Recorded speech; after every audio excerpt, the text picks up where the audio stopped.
네, 역대상 17장 1절부터 6절까지의 말씀 제가 봉독해 드리겠습니다. 앞에 보실 분들은 보셔도 됩니다. 다윗이 그의 궁전에 거주할 때 다윗이 선지자 나단에게 이르되 나는 백향목 궁에 거주하거늘 여호와의 언약궤는 휘장 아래에 있도다. 나단이 다윗에게 아뢰되 하나님이 왕과 함께 계시니 마음에 있는 바를 모두 행하소서.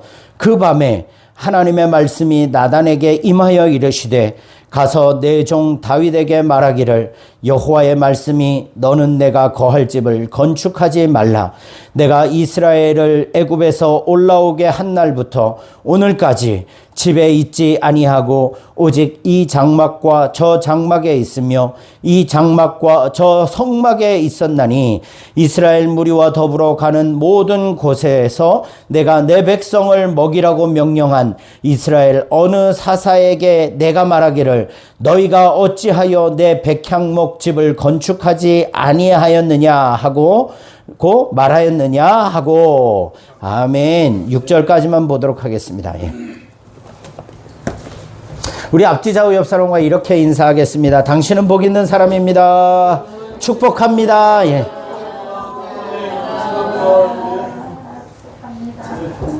예. 진짜 복 있는 사람 맞습니까? 왜 복이 있습니까? 하나님 자녀니까. 아멘. 예. 하나님 자녀니까. 예. 이게 무슨 말인지 아셔요?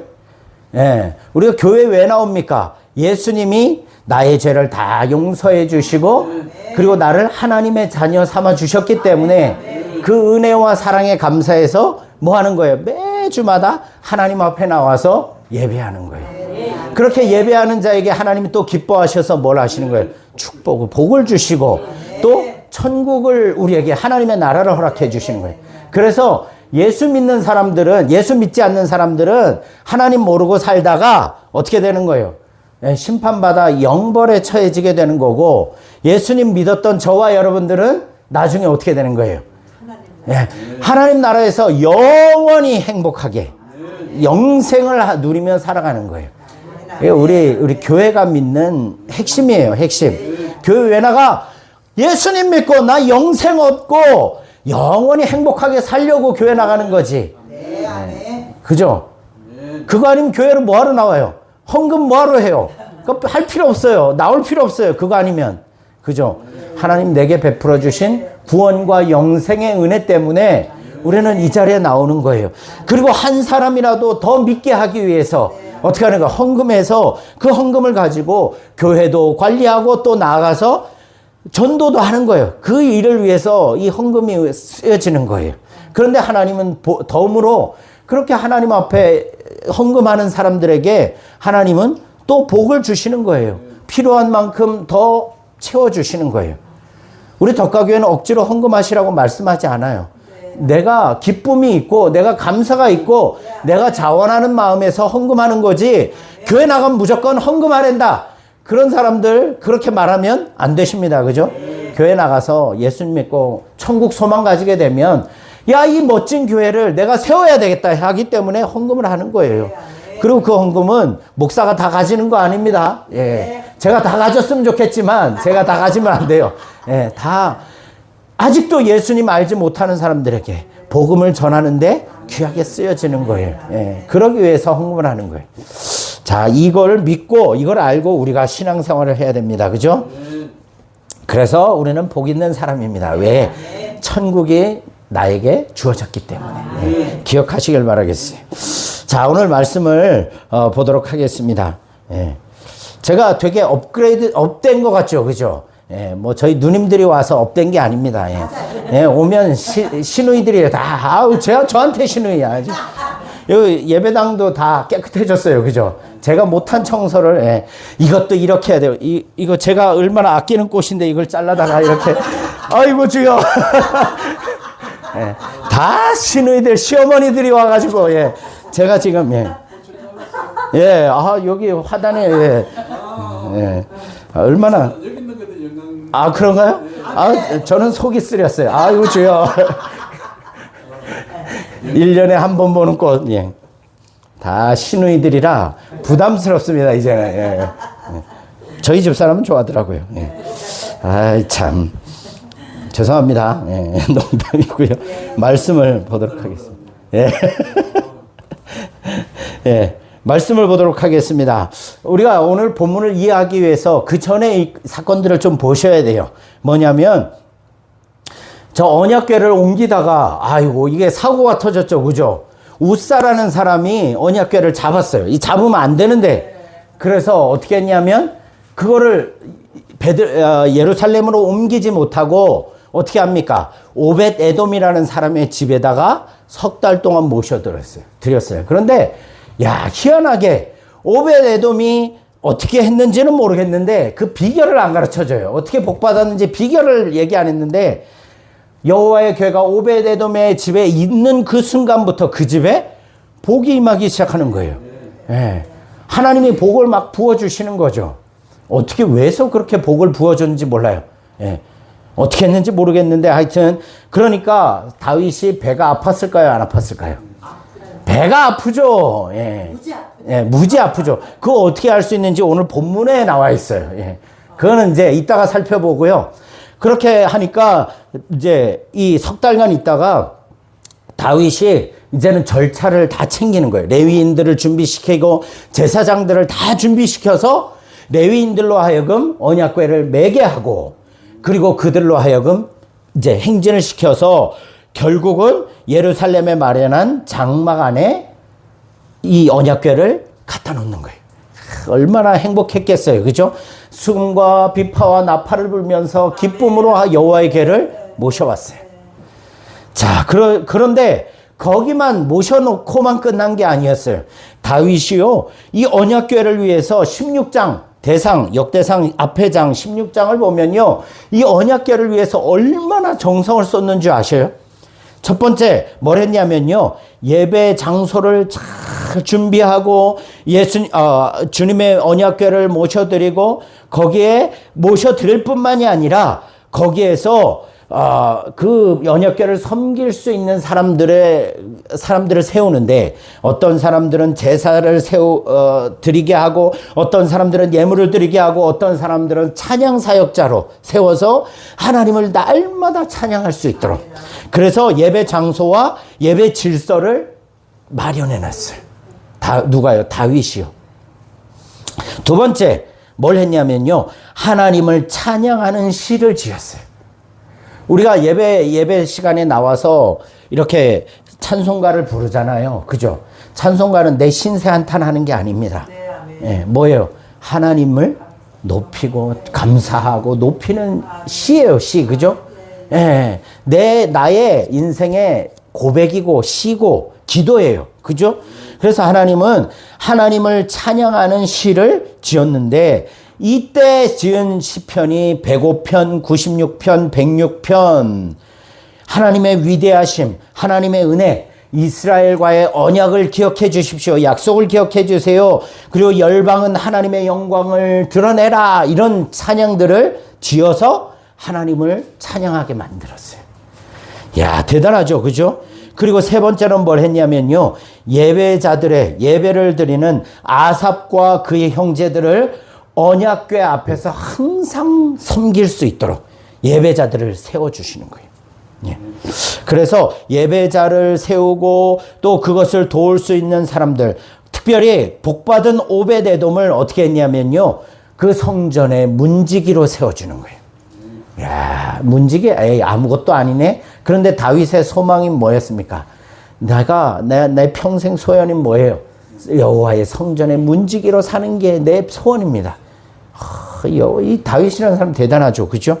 그렇게 세우고, 그리고 제사장 사독과 이런 사람들을 세워서 어쨌든, 언약궤와 회막 두 장소에서 동시에 하나님을 계속해서 예배 드릴 수 있도록, 하나님을 찬양하고 예배할 수 있도록 열심히 준비했어요. 얼마나 멋집니까? 그죠? 다윗은 정말 멋있는 사람 같아요. 예.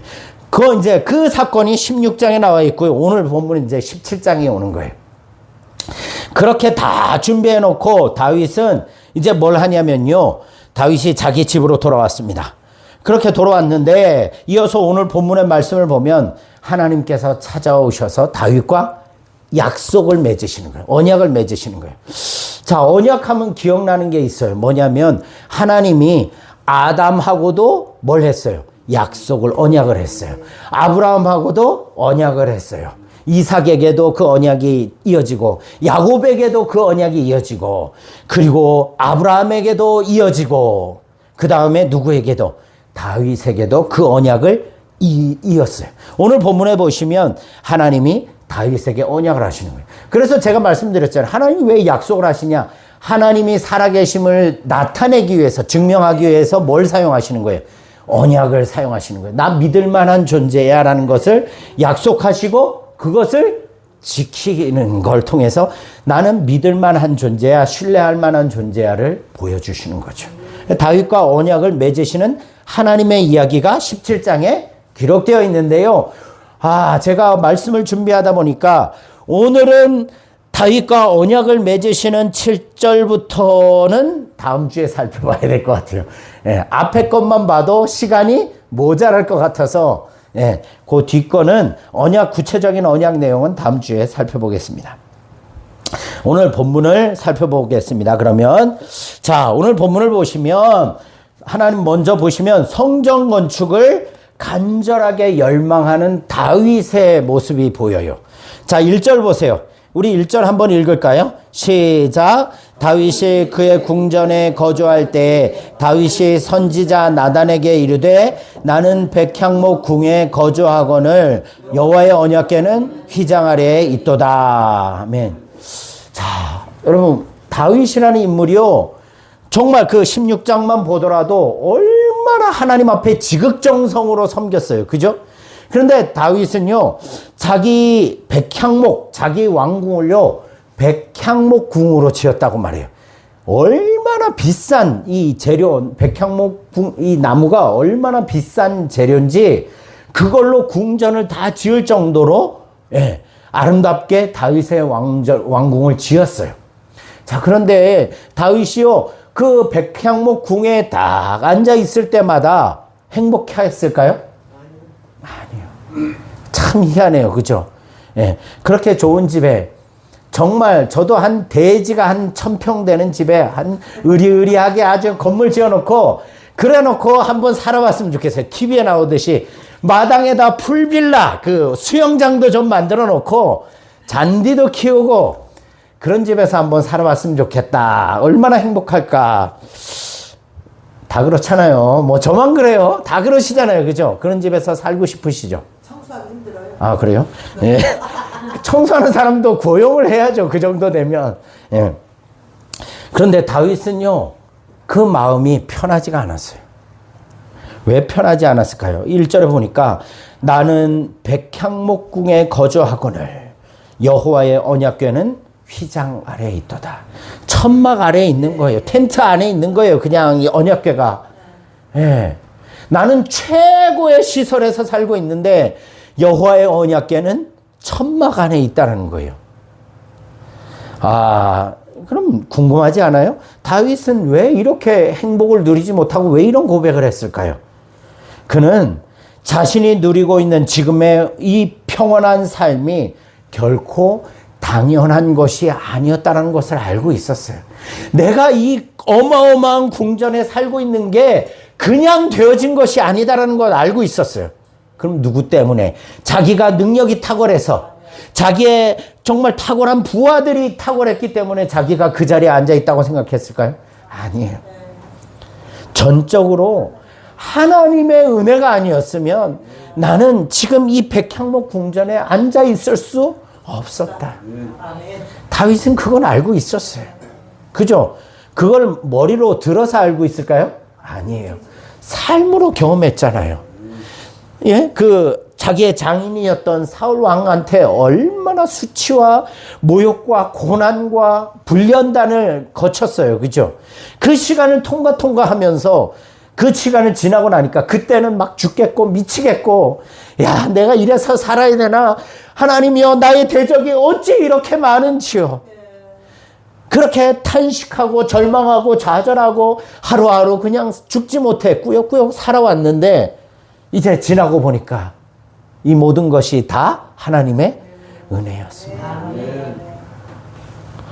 예.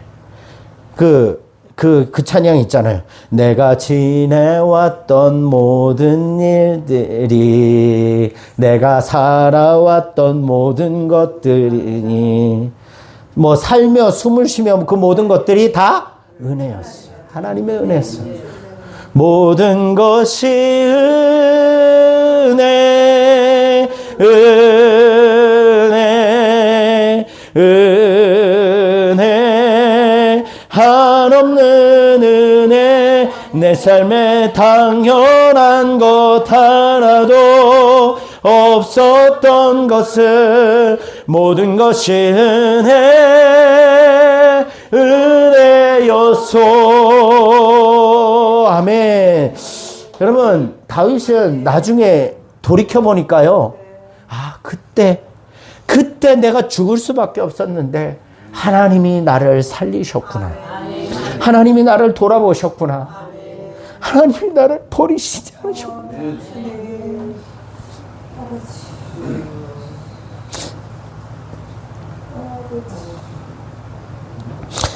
그래서요, 다윗이 어떻게 했어요? 하나님의 은혜를 생각할 때마다 뭐밖에 없는 거예요? 감사밖에 없는 거예요. 내게 베풀어 주신 은혜가 너무 큰데, 내게 은혜 베풀어 준 사람한테 내가 어떻게 그 은혜를 갚을 생각이 안 들겠어요? 그죠? 그래서 무엇이라도 하나님께 드리고자 하는 마음이 다윗의 마음속에 항상 넘쳐났던 거죠. 그러니까 어떻게 했어요? 여호와의 전을 걔를 모셔다가 천막 안에 두고도 어떻게 합니까? 하루도 가만히 있지 않고 그 언약궤에 찾아가서, 그 여호와의 천막에 찾아가서 사람들 세우고 찬양 시를 짓게 하고 최선을 다해 하나님의 은혜의 영광을 찬양하게 하고. 그런데 마음에 걸리는 게 있어요. 뭐예요? 나는 이렇게 호사스러운 백향목집에 사는데 나의 하나님은 저렇게 휘장 안에, 천막 텐트 안에 살고 있는 모습 편했겠어요? 그죠? 이런 마음을 우리는 뭐라고 표현하냐면요, 거룩한 부담감이라고 합니다. 거룩한 부담감. 거룩한 부담감이란 게 뭐냐면요, 하나님의 사랑, 하나님의 은혜, 하나님의 뜻을 깨달은 후에 그것을 외면하지 못하고요, 어떻게 하냐면 내게 은혜 베풀어 주신, 나에게 주신 사명이나 소명에 내가 순종하려고 하는 압박감, 심적 부담, 압박감이 바로 뭐예요? 거룩한 부담감이라는 거죠. 헌금을 드리는 이유가 그거예요. 제가 자꾸 헌금 얘기하면 부담스러워 하시는 분들, 헌금을 드리는 이유가 그거예요. 당연히 뭐 내가 교회 다니니까 당연히 드려야 되지, 이게 아니에요. 하나님이 내게 베풀어 주신 은혜가 너무 크기 때문에 하나님의 그 영광을 위해서 하나님, 내가 가진 이 예물을 구별해서 하나님 앞에 드립니다.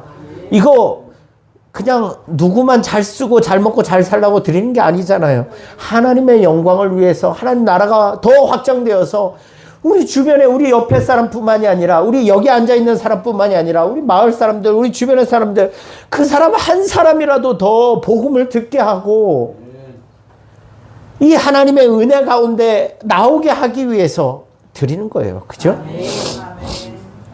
그게 거룩한 부담감입니다. 이게 없이 의무적으로 드리면요, 나중에 뭐가 됩니까? 이게 시험거리가 되는 거예요. 그죠? 거룩한 부담감으로 헌신하고 봉사하지 않으면 시험거리가 되는 거예요. 그러니까 교회 안에서 싸우는 거예요. 자, 느헤미야라는 사람은 페르시아 땅에서 얼마나 높은 고위직에 있었어요. 그죠? 그냥 거기서 안주하고 그냥 민족 버리고 자기만 잘 먹고 잘 살고 자기 가족들만 잘 먹고 잘 살면 됐어요. 뭐 아쉬울 거 하나도 없는 사람이에요.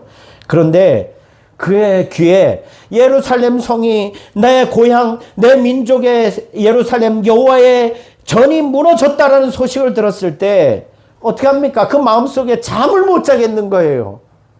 그러니까 어떻게 해요? 모든 평안이 없이 누리지 못하고 금식하며 하나님 앞에 기도할 뿐만이 아니라 이 거룩한 부담감 때문에 뭐 하는 거예요? 기꺼이 자기의 주의를 포기하고 그 예루살렘 성벽을 회복하기 위해서 가잖아요. 거룩한 부담감 없이는 그거 감당할 수 없는 거예요.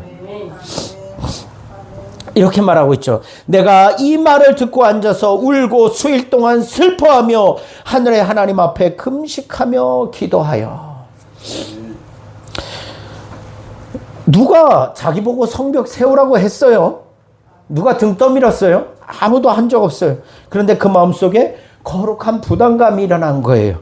그래서 외면할 수 없어서 왕에게 요청해서 예루살렘으로 돌아가 성벽 재건을 완성시키죠. 사랑하는 성도님들, 우리 이 시간 잠잠히 우리 인생을 한번 돌이켜보셨으면 좋겠어요. 돌아보셨으면 좋겠어요.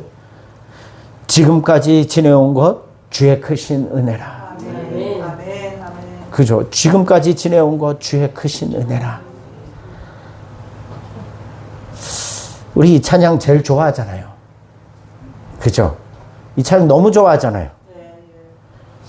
그런데 정작 우리는 내 삶 속에서 정말 이 은혜에 대한 거룩한 부담감을 가지고 살아가고 있는지. 하나님 앞에서 우리 마음이 전전긍긍하며 정말 믿음의 생각, 믿음의 말, 믿음의 행위를 정말 그렇게 바로 세우고 살아가고자 하는 그런 갈망들이 과연 우리의 일상 속에서 얼마나 비중을 차지하고 있습니까? 여러분, 이러한 거룩한 부담감을 가지게 하는 뿌리가 있다면 그게 뭔지 아셔요? 바로 겸손함입니다. 겸손함. 예. 하나님 앞에 나는 아무것도 아닙니다. 이거를 아는 마음. 하나님이 아니면 나는 소망이 없습니다. 이것을 아는 마음. 오직 하나님만이 내 가족, 우리 교회의 힘이시고 위로시고 지혜시고 하나님만이 능력이십니다. 이것을 아는 마음이 겸손한 마음인 거예요. 그죠? 이런 사람은요, 거룩한 부담감을 가지고 살아갈 수밖에 없는 거예요. 내가 할 수 있다. 내가 다 할 수 있어. 내 힘으로든 뭐든 다 할 수 있어. 하면 돼. 그런 마음을 가진 사람에게는 거룩한 부담감이 생기진 않습니다. 이러한 사람은, 이렇게 거룩한 부담감을 가지고 살아가는 사람은요, 겸손한 사람은요, 먹든지 입든지 마시든지 다 무엇을 위해서? 주의 영광을 위해서 하는 거예요. 네. 나의 기쁨과 나의 만족을 위해서 하는 게 아니라. 사랑하는 성도님들, 우리 안에, 저와 여러분 안에 이 거룩한 부담감으로 충만하시기를 주님의 이름으로 축복합니다. 예, 아멘. 자, 두 번째. 자, 이런 정말 다윗의 간절한 마음, 거룩한 부담감으로 하나님 앞에, 하나님 저 성전 싣고 싶습니다 라는 그 마음을 아뢰는데, 자, 3절부터 6절 말씀 보겠습니다. 3절부터 6절 말씀 제가 읽어드릴게요. 그 밤에 하나님의 말씀이 나단에게 임하여 이르시되, 가서 내 종 다윗에게 말하기를, 여호와의 말씀이 너는 내가 거할 집을 건축하지 말아라. 하나님 너무하시는 거 아닙니까? 이렇게 믿음 좋은 다윗이 거룩한 부담감으로 하나님 나를 보내주셔서 나를 써주세요 라고 결단을 했는데, 하나님 뭐라고 말하십니까? 야, 나단 선지자를 통해서 이렇게 다윗의 열망에 대해서 이렇게 대답을 해요. 야, 나단아, 가서 다윗에게 이렇게 전해. 너는 내 집을 건축하지 말아라. 얼마나 가슴 아픈 얘기입니다. 왜 그러셨을까요? 역대상 22장에 보시면요, 그 이유를 설명해 주고 있어요. 뭐냐면 다윗은 많은 피를 흘린 전쟁의 사람이었기 때문에, 성전은 하나님과의 평화와 화평과 거룩을 상징하는 그러한 귀중한 장소였기 때문에 하나님은 성전 건축을 다윗에게 맡기지 않으셨다라고 말하고 있어요. 그리고는 그 아들, 평화의 왕인 솔로몬에게 성전 건축을 맡기신다라고 약속해 주시고 계셔요. 자, 그런데 다윗은 어떻게 했을까요? 삐졌을까요? 네. 거룩한 부담감, 겸손한 사람은요, 삐지지도 않아요. 예. 예, 어떻게 했어요? 예, 좌절하지 않고, 아들 솔로몬이 건축할 수 있도록요, 모든 것을 다 준비해 놨어요. 이게 겸손 아닙니까? 하나님은 어떻게 이러실 수 있어요? 이건 뭐야? 삐져요. 이런 게 뭐예요? 교만이에요. 예, 이런 사람은 거룩한 부담감을 가지지 못해요. 그 사람은 자기의 그 생각과 뜻대로 일을 하는 사람들이 이렇게 쉽게 삐져요. 삐지면 안 돼요. 그죠?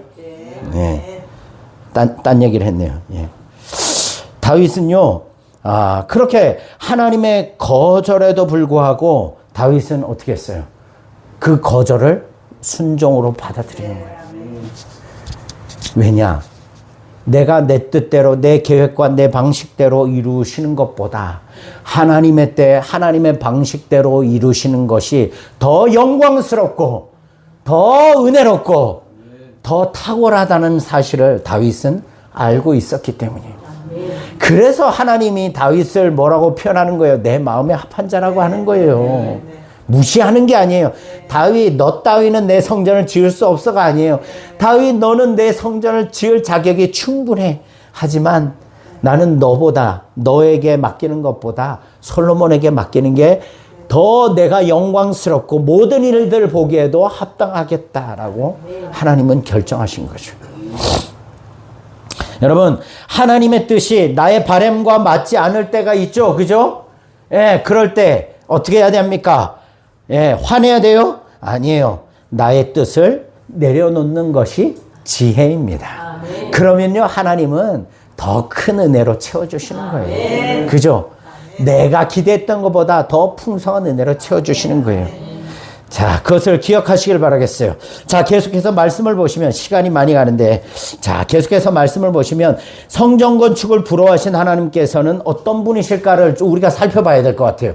자, 성전 건축을 부러워하신 그 하나님은 어떤 분이시냐? 자, 5절부터 보시면 5, 6절 보시면 이렇게 말씀하고 있어요. 내가 이스라엘을 애굽에서 올라오게 한 날부터 오늘까지 집에 있지 아니하고 오직 이 장막과 저 장막에 있으며 이 성막과 저 장막에 있었나니 이스라엘 무리와 더불어 가는 모든 곳에서 내가 내 백성을 먹이라고 명령한 이스라엘 어느 사사에게 내가 말하기를 너희가 어찌하여 내 백향목집을 건축하지 아니하였느냐고 말하였느냐 하고, 자, 이 말씀을 하시는 하나님은 어떤 분이시냐? 초월하셔서 살아계신 하나님이시다라는 거예요. 초월이라는 말이 뭔지 아셔요? 네, 모든 것을 뛰어넘으시는 거예요. 그러니까 하나님은 어떤 분이시냐? 하나님 시간과 공간과 인간의 역사와 모든 것에 초월하여서 계시는 전능하신 하나님이시지만 또한 그 모든 것 안에 계셔서 세밀하게 역사를 주도해 가시는 하나님이시다. 이것을 하나님이 가르쳐 주는 거예요.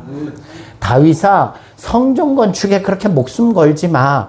내가 그 안에만 머무는 것을 좋아할까? 나는 거기에만 머물지 않아. 나는 온 우주에도 존재하지만 너희 안에도 존재하고 너희의 모든 삶을 주관하시는 전능하신 하나님, 초월하셔서 살아계신 하나님이다. 이걸 가르쳐 주시는 거죠.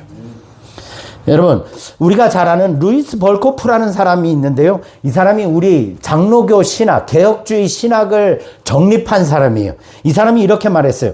하나님은 그 자신 외에 그 어떤 것도 의존하지 않고 존재하시며 그 어떤 피조물에 의해서 제약되지 않으시는 분이시다. 뭐 좀 어려운 말이죠. 그죠? 또 헤르만 바빙크라는 사람도, 이 사람도 아주 탁월한 신학자인데 이분도 이런 말을 해요. 하나님은 높고 위대하신 분이시나 동시에 우리 곁에 계신다. 초월성과 내재성은 배타적이지 않다. 다르지 않다. 그러니까 하나님은 저 멀리 계시지만 하나님은 또 어디 계셔요? 저와 여러분 안에 계셔요. 아멘. 그 하나님이시라는 거예요. 그 하나님은 지금도 살아계시다는 거죠. 이런 하나님이 나와 여러분과 무슨 관계가 있을까? 이것만 살펴보고 말씀 맺겠습니다. 마태복음 10장 말씀을 보니까요, 이렇게 말씀하고 있어요. 내 머리털까지 다 세신 바 되었나니 두려워하지 말라. 아멘. 하나님이, 그 초월하시고 역사하시는 하나님이 뭐 하신대요? 내 머리털까지. 네. 여러분들은 저보다 머리숱이 많으셔서 좀 더 시간이 걸리시겠어요. 예. 예. 내 머리털까지 다 세신 바 되셨대요. 이사야서 43장에 이렇게 말씀하고 있어요. 야곱아 너를 창조하신 여호와께서 이제 말씀하시느니라. 이스라엘아 너를 지으신 이가 말씀하시느니라. 너는 두려워하지 말라. 내가 너를 구속하였고 내가 너를 지명하여 불렀나니. 마지막 한 구절. 아멘. 너는 내 것이라. 그 위대한 하나님이 초월하셔서 살아계신 하나님이 저와 여러분들은 뭐라고 하고 있어요? 너 내 거야. 내 거야 라고 말하고 있어. 누가복음 12장에도요 예수님이 이렇게 말씀하셔요. 참새 5마리가 2 아스라리온에 팔리는 것이 아니냐. 그러나 하나님 앞에서는 그 하나도 잊어버리시지는 않는 바 되시니 너희는 심지어 머리털까지도 다 세신 바 되었나니 두려워하지 말라. 너희는 많은 참새보다 귀하니라. 요것만 말씀드리고 맺습니다. 한 청년이 있었어요. 이 청년 교회 열심히 다니고 있었어요. 그래서 아침마다 출근하기 전에 기도하고 그리고 출근을 했어요. 아주 시간을 정확하게 잘 지키는 근면 성실한 청년이었어요. 그런데 그날은 좀 늦게 일어났어요. 그래서 기도할 시간이 없네. 기도하는 것보다 이 시간을 정확하게 지켜가지고 회사에 출근하는 게 낫겠다 해서 기도를 빼먹고 일찍 출근하려고 했어요. 그런데 출근 준비를 막 하던 옷을 와이셔츠를 딱 입는데 그 와이셔츠에 단추가 하나 떨어졌네요. 이거 어떡하지? 단추 꼬매면 늦을 텐데 시간을 어길 텐데 그래서 어떻게 해야지 하다가 모르겠다. 그래도 단추는 달고 가야지 하고 단추를 꼬매서 달고 나갔어요. 그리고는 단추도 달고 다림질까지 하고 그리고 나가니까 마음속에서 짜증이 났어요. 약속 시간 이 시간을 어겼네. 이거 너무 화나네. 그렇게 짜증이 밀려오면서 투덜거리면서 나갔어요. 결국 10분 이상 늦게 집을 나갔고요. 지하철도 예상보다 붐비는 시간대여서 꽉 끼어서 그렇게 나갔습니다. 그래서 그렇게 시간을 늦은 자신이 너무나 화가 나서 하나님 정말 너무하시는 거 아니야? 하나님 나의 이러한 사소한 일에 신경이나 쓰실까? 그렇게 화를 내고 짜증을 내고 있었어요. 그런데 그날 아침 뉴스를 봤는데요. 자기가 평소에 시간 맞춰 타던 버스 노선이 대형 교통사고로 인해서 15분간 정차했고 수천 명이 다쳤다라는 뉴스를 봤어요. 자신이 늘 타던 바로 그 시간대 그 정류장에 사고가 일어난 거죠. 그는 가만히 서서 자기 와이셔츠 단추를 봤어요. 와이셔츠가 고마울까요? 싫을까요? 고맙죠. 그죠? 예. 자, 그러면서 그 머릿속에 딱 스쳐 지나간 것 뭐냐면 작은 단추 하나가 자신의 발걸음을 늦췄고 그 늦어진 시간 속에서 하나님은 자기를 지키시고 보호해 주셨구나. 그날 이후 이 사람 매일 아침 단추 하나를 달듯이 정성스럽게 하나님께 하루하루를 맡기고 살아갔대요. 여러분, 하나님께서는 우주의 역사를 주관하시는 분이시지만 또한 우리의 삶 속, 나의 삶 속에서 아주 작고 사소한 일들도 보시고 계시고 그리고 주관하시고 지키시고 보호하시고 계신다는 거죠. 예.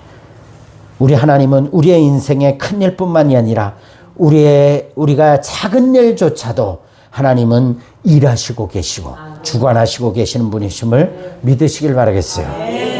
오늘 말씀을 통해 다음과 같은 것을 새겼으면 좋겠어요. 첫 번째, 지금까지 살아온 모든 것이 하나님의 은혜이다. 두 번째, 그 은혜에 합당한 거룩한 부담감을 품고 살아가자. 겸손하게 살자. 혹시 하나님의 뜻이 내 계획과 다를 때 그것을 내려놓고 내 계획을 내려놓고 순종하자. 그리고 오늘도 하나님의 손길은 나의 단추 하나조차도 지키시고 이끄시고 계시는 분임을 믿고 의지하며 순종하며 살아가자. 그 하나님과 늘 살아가시는 저와 여러분들 되시기를 주님의 이름으로 축복합니다. 기도합니다. 하나님 살아계셔서 지금도 우리의 삶을 주관하시고 계시는 하나님 감사합니다. 하나님 오늘도 주님 앞에 나와서 말씀을 들었습니다. 이 말씀 우리 마음속에 새겨지게 하여 주시고 매 순간 살아갈 때 이 말씀이 우리의 힘이 되게 하시고 능력이 되게 하시고 믿음의 결단이 일어나는 복된 이 말씀이 될 수 있도록 도와주시옵소서.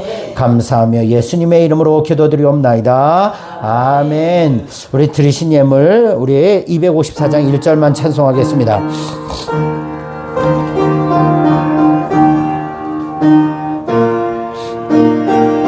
내 주의 보혈은 내 주의 보혈은 정하고 정하다. 내 죄를 정케 하신 주 날 오라 하신다. 내가 주께로 지금 가오니 십자가의 보혈로 날 씻어 주소서. 아멘. 주보 광고는 주보를 참조해